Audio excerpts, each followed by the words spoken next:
barrel or nah today comes directly from a listener. Hey guys, Aaron here.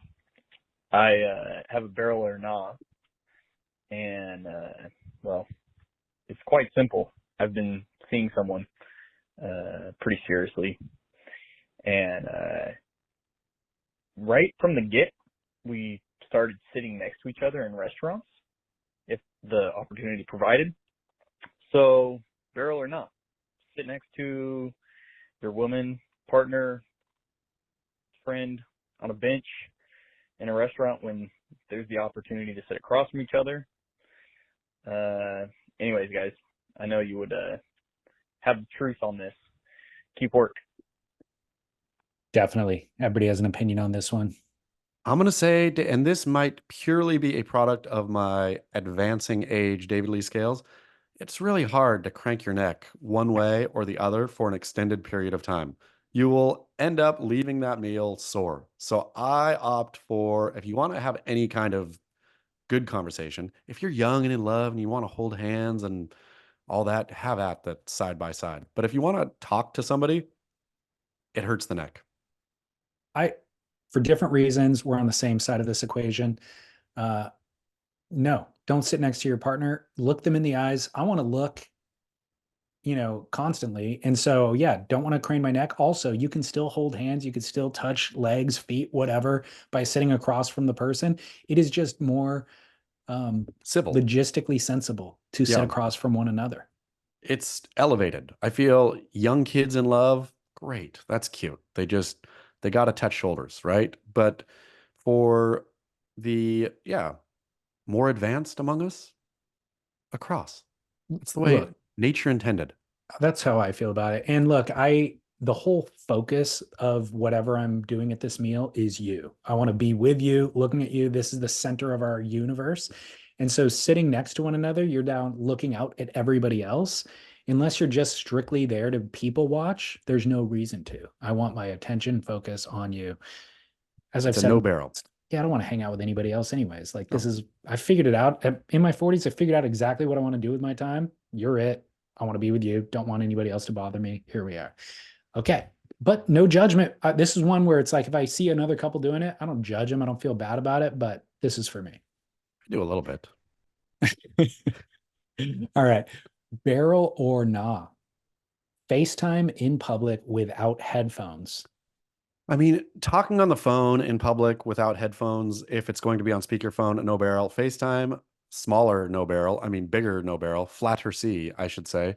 Uh, any kind of talking, even with your phone pressed to your head, but talking loudly, no barrel. Like all of these, everyone, conversations are private matters, even if you're saying nothing meaningful or whatever. I ride the train up to LA. I think I've mentioned this every Thursday. The people who jibber jabber on the train on their phone, either speaker, FaceTime, or just jibber jabber, drive me crazy. Like, and I feel this could be also due to advancing age, but it's not genteel. It's not polite. You're like, self-awareness, David Lee. It's something I will continue to hammer on. Shows a complete lack of self-awareness when you think I'm the only person in the world, and so I'll just do what I want in the world. Completely. This is one of my biggest pet peeves in our modern society. The worst version of this, and I've only seen it once in the wild, is somebody on an airplane watching their iPad or device without headphones in. Yep. Yep. I mean, It's lack of like self-awareness. completely like it's insane to me that you would ever think to do that. The loud talker on the phone pressed to their ear was also a problem to me, but I understand the necessity for it. It might be an important business call, whatever. But we're getting to the point where FaceTimes are coming through. You're streaming content. What you're scrolling Instagram and a video pops up that has volume. We're getting to the point where you need to have earbuds with you at all times. And if you don't understand that, then you're behind in the times. You know what I But mean? So keep those with you and then apply them in every scenario. or if you don't want to do that, be a gentleman or gentlewoman. There's always a place to go to have a private, more quiet conversation. On a train, you can go like between cars, right? Like make an effort to remove yourself from prying ears. It's the right thing to do for you. It's the right thing to do for the person you're talking with, and it's the right thing to do for the people around you. Like, it's time to Completely. return society like back smart. Yep. Completely agree. I think we're all on the same page here. Final barrel or gnaw with a mere 1 minute left Doing also it. comes. All right. Also comes from a listener. Let me make sure the volume is up about our favorite subject ever. Hey, this is Chris from Maine calling in for the grit.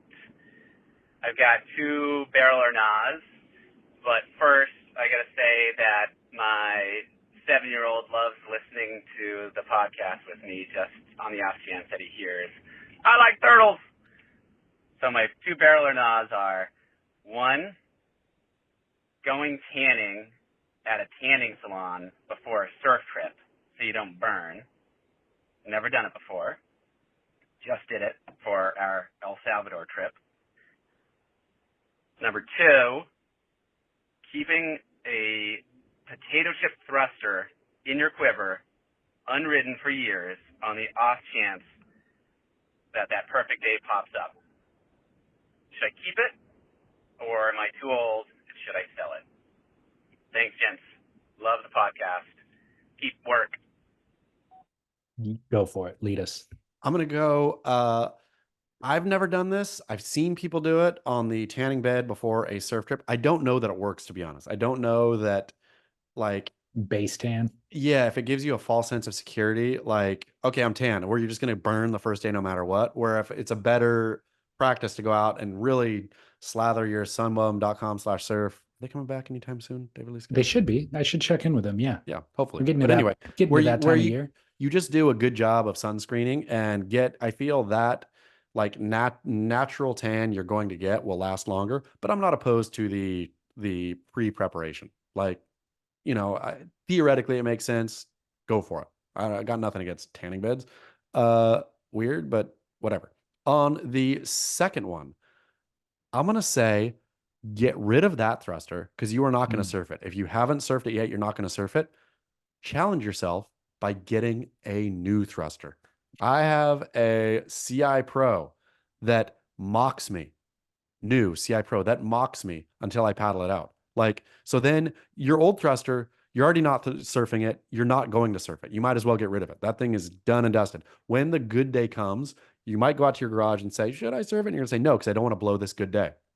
If you have a new thruster in there, new high performance CI Pro, that thing will mock you. You will surf it in not ideal conditions, which is what you need to do on your high performance thruster to get back to, oh, wait, this thing has no foam.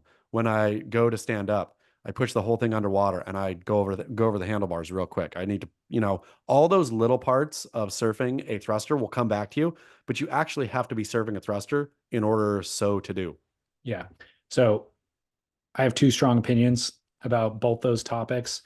Um, was the thruster magical in the times that you wrote it? If it was, absolutely keep it. That's all that matters.